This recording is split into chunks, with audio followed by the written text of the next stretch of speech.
Start. भाइयों और बहनों, मुझे यहाँ आकर और ग्रामीण प्रबंध संस्था के दूसरे दीक्षांत समारोह में शामिल होकर बड़ी प्रसन्नता हुई है।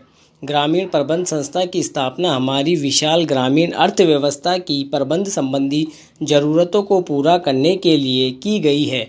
मैं इस संस्थान के प्राधिकारियों को मुबारकबाद देना चाहूँगा, जिन्होंने इस संस्थान की स्थापना के 2 वर्ष में ही अग्रणीय कार्य किया है।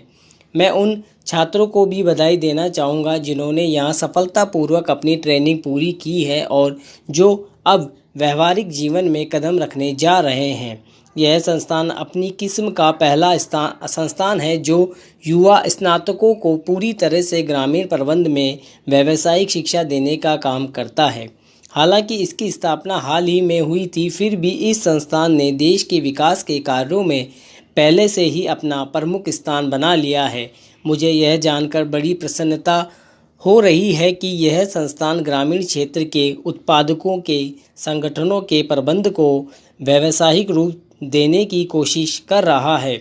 इसके लिए प्रतिभावान युवकों और युवतियों के ग्रामीण प्रबंध में ट्रेनिंग दी जाएगी, जिससे कि ऊंची योग्यता वाले नौजवान सक्रिय और कर्मठ प्रबंधकों का एक काडर बनाया जा सकेगा, जिसके लिए प्रबंध कार्य में लगे मौजूदा अधिकारियों की कार्यकुशलता को बढ़ाया जाएगा और उनके सामने जो कार्य संचालन संबंधी समस्या है उनमें रिसर्च कराई जाएगी।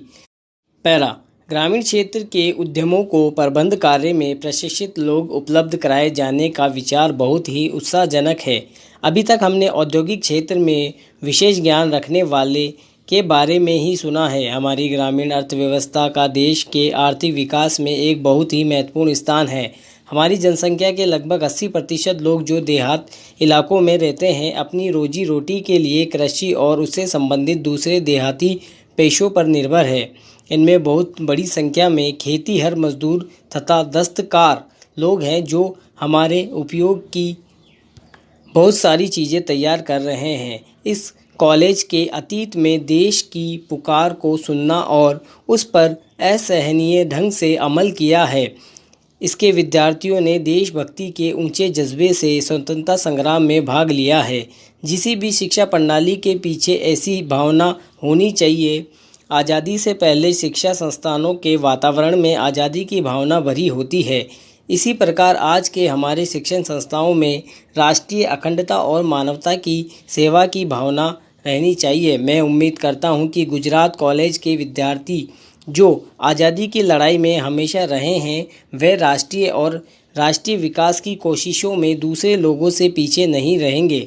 मुझे बताया गया है कि 7 वर्षों की अवधि में पूरी होने वाली 485 करोड़ रुपए की लागत वाली ऑपरेशन फ्लड द्वितीय स्टेज को ही हर साल ग्रामीण प्रबंध काडर के लगभग 400 नए स्नातकों की ज़रूरत है। पैरा। भाइयों और बहनों, निर्धनता, भुखमरी, बीमारी और अज्ञानता के खिलाफ जिहाद करने में कामयाबी मेरे नौजवान दोस्तों पर निर्भर करती है, जो देहाती इलाकों में काम करेंगे। ग्रामीण क्षेत्र में अभी विकास की भारी संभावनाएं और काम करने में बहुत मौके मौजूद हैं, जिनकी तरफ से पूरा ध्यान दिया जाना चाहिए। ग्रामीण क्षेत्रों में रहने वाले लोगों और गन्ना, कपास, तिलहन जैसी कृषि का कच्चा माल और अनाज पैदा करने वाले लोगों की खुशहाली बढ़ाने से देश की आबादी के दूसरे वर्गों की खुशहाली भी बढ़ेगी। ग्रामीण क्षेत्र में प्रबंध योग्यता की कमी और संगठन न होने के कारण असली उत्पादकों को अपनी उपज से सही दाम में नहीं मिल पाते। संगठन के अनुसार आधुनिक प्रबंध प्रणाली को लागू करने से इस कमी की पूर्ति हो जाएगी और गांव के लोग